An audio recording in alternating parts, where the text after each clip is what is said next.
necessarily represent the views of the advertisers, management, staff, or ownership of WCTC. No time to call Jersey Central? Join the conversation online and be a part of WCTC's real-time talk. Like 1450 WCTC on Facebook and follow us on Twitter at 1450 WCTC. Jersey Central with Bert Barron. Think we could listen to the radio or something? On the new Talk Radio 1450 WCTC. It is 7:09. Welcome to hour number 2 of Jersey Central on the new Talk Radio WCTC, the voice of Central Jersey.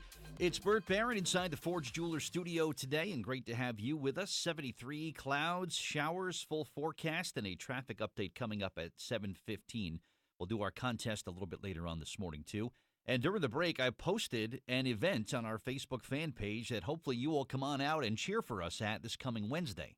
I'll talk about that coming up, but I want to get right to the Jersey Central Newsmaker hotline and welcome in Michael Abruzzi, who is from Golden Tiger Karate and often contributes to the show here in terms of safety and security. And with all the events happening over the weekend, I want to get Michael back on just to talk about some things that are kind of happening in the world around us and things we can do to help ourselves to stay as safe as possible.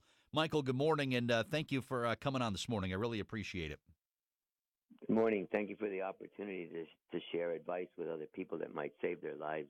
Were you and I just having lunch last week, and you said to me out of the blue, Bert, I think that the weapon of choice for people nowadays has become the knife. And look what happens in Minnesota over the weekend. You could not have called that more perfectly, Michael.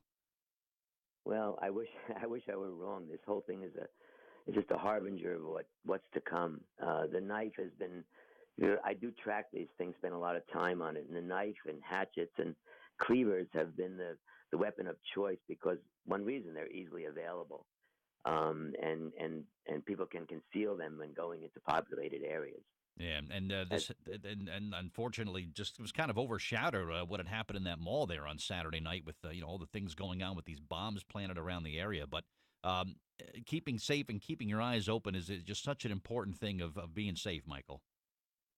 Well, it is. I don't think that the Minnesota episode, the event, is getting enough coverage, to be honest with you, because there's a real problem there. And and I listened very carefully, and I got a lot of information from there that a lot of that didn't have to happen. People aren't trained; they're not alert. Everyone understands the fight or flight, but no one understands the first word that's really there is fear. People are afraid, and then they just freeze.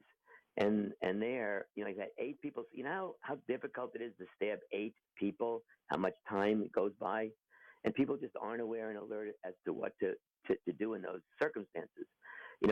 I always tell everyone there's a 2-foot rule that I teach that no one should be within 2 feet of you at any given time.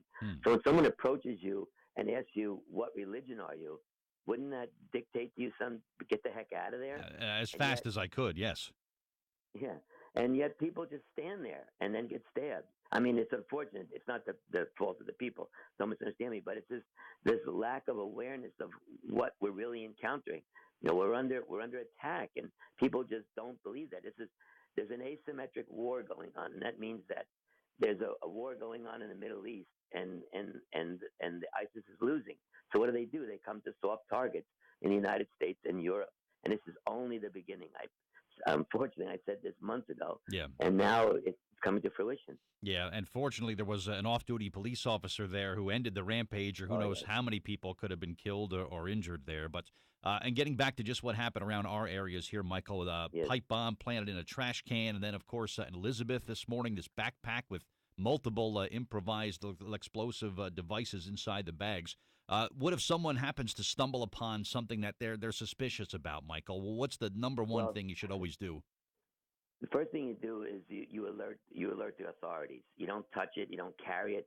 These kids in Elizabeth carried it under a bridge so they could examine it more. You don't want to carry anything. You don't want to be near anything. But more importantly, these IEDs that were used there, the pressure cookers and the pipe bombs, were exactly the same thing used in Boston.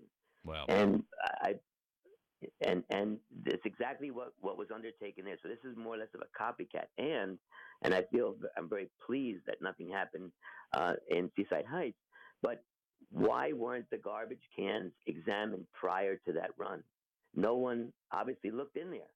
And haven't we learned anything from what's happening? Or perhaps this will get people going. We're not doing all we can do.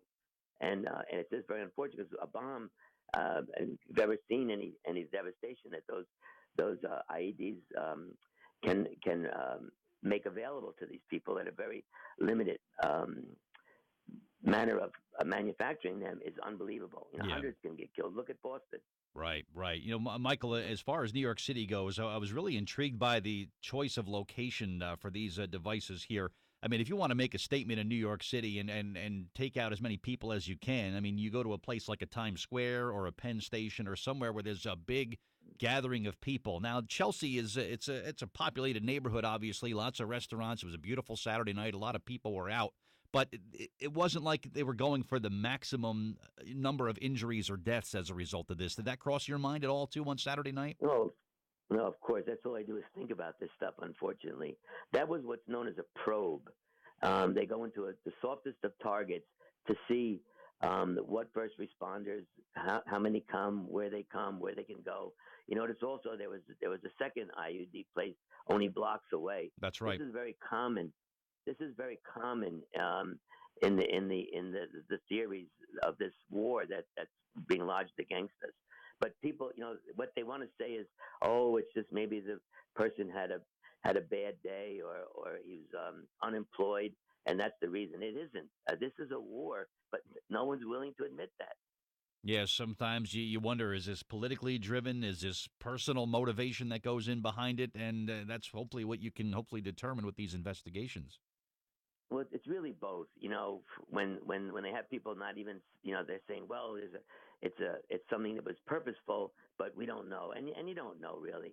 But when I try to do what I've been doing for the last 2 years is trying to get people to help themselves, because it's the only way this is going to be taken care of. Yeah, that's the important thing. And again, Michael is continuing his free classes for the public, free self-defense training for the public. And I can tell you, I've attended the classes, and the wealth of information that I got in just a couple of hours on a weeknight could save my life someday, Michael. It's that simple. Well, thank you for that. But, I get that all the time. If people say, well, because of you, I didn't get mugged. Because of you, I alerted someone. I'm making people aware and alert, and I really enjoy that. It's what I get from doing all this is by knowing that I help other people to defend themselves, which is what I do. Yeah, good stuff, Michael. And Michael Abruzzi, Golden Tiger Karate, North Brunswick. Always good to hear from you, and hopefully we'll go a long time before we ever have to have you back on to talk about things, bad things that are happening around us. I'd rather meet you at lunch than on this phone in the morning. So would I. May I say that if anyone wants information, you can just go to goldentigerkarate.com and we'll connect with you. Good stuff. Michael, thank you for your contributions as always, and we'll talk to you again, all right? Thanks, bye. All right, thank you. All right, Michael Abruzzi, my guest.